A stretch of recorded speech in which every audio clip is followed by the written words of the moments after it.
The restaurant fell completely silent the moment the billionaire leaned back in his chair with a smug, satisfied smile. Every guest at the table watched as he deliberately switched to a rare foreign language, certain the young waitress standing before him couldn't understand a single word. His wealthy friends chuckled quietly, already anticipating another humiliating moment for someone they believed was beneath them. But what happened next would silence every laugh at that table and leave one of the richest men in the city without a single word to say. Before we begin, if you believe kindness and quiet dignity are stronger than pride, please take a moment to like this video, leave a comment, share it with someone who believes in second chances, and subscribe to Daily Kindness for more heart-touching stories. And don't forget to tell us in the comments where you're watching from. We'd love to know where our amazing community is joining us from. Every evening, Elena Marsh tied her apron with the same quiet determination she had carried for the past 2 years. She worked at the Ashworth, one of the city's most exclusive restaurants, where executives and billionaires dined beneath crystal chandeliers while soft music played in the background. To most guests, she was simply another waitress moving quietly between tables, refilling water glasses, and smiling politely no matter how tired her feet were by the end of a long shift. What none of them knew was the life she carried outside those polished doors. Her father had fallen seriously ill the year before, and the medical bills had swallowed every bit of savings the family had. Elena had once been on track to become a translator, fluent in 5 languages after years of dedicated study and a scholarship she had earned through hard work. She remembered the late nights in the university library, the excitement of being chosen for an international exchange program, the pride in her father's eyes when she brought home her first academic award. But when her father needed care, she left university without hesitation, believing family always came first. She took the job at the Ashworth because the tips were good and the hours, though exhausting, allowed her to be home in time to help her father with his medication each night.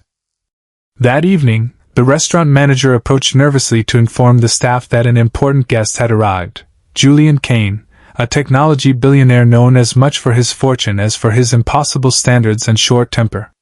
Several servers had already quit after being humiliated by him in the past, and the newest hire had once left mid-shift in tears after one of his outbursts over a delayed appetizer. Nobody wanted to serve his table, but Elena simply nodded and picked up the menus with calm professionalism, the same way she approached every difficult moment in her life, quietly, without complaint. Julian barely glanced at her as she approached, exchanging an amused look with his guests before switching into fluent French, confident that no waitress in this city would understand a word of it. His comments weren't about the food. They were quiet insults about her appearance, her uniform, and jokes about people who settled for jobs like hers. He even wondered aloud, still smiling, whether she had ever finished high school, and suggested to his friends that watching her struggle with an absurd request might be the evening's entertainment. His friends laughed along, certain their private conversation was completely safe, refilling their wine glasses as though nothing unusual was happening at all. Elena listened without changing her expression, writing calm notes on her pad as every word settled quietly inside her. Her hand did not shake. Her smile did not falter. She had learned long ago, through years of hardship, that dignity often speaks loudest through silence, and that reacting to cruelty only ever gave it more power.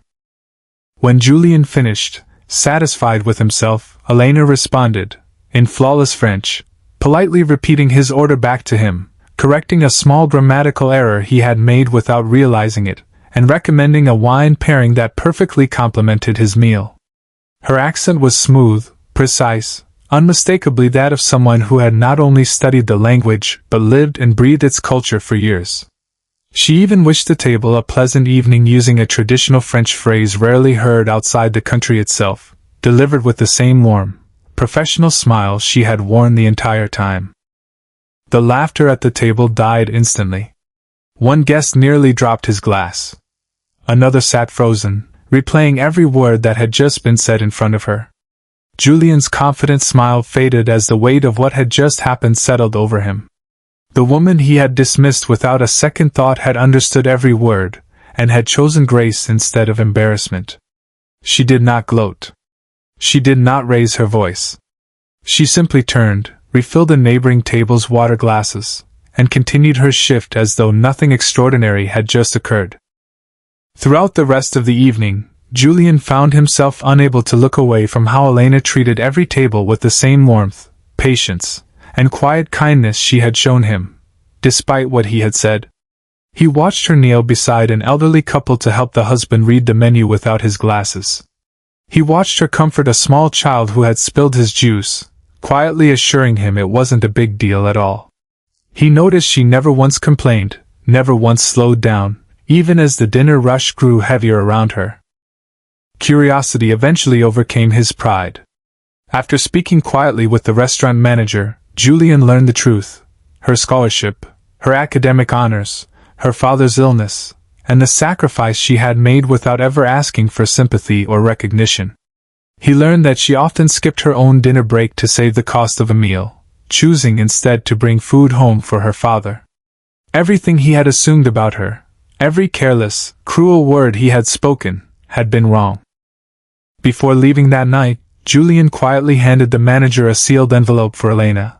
Inside was an offer to fund the remainder of her education, cover her father's ongoing medical treatment in full, and a standing invitation to join his company's international relations team whenever she felt ready. There were no cameras, no announcements, no attempt to turn the moment into a headline. Only a short note beneath his signature that read, "Thank you for teaching me that fluency is impressive, but grace is unforgettable." Elena didn't discover the envelope until the end of her shift, exhausted and ready to head home.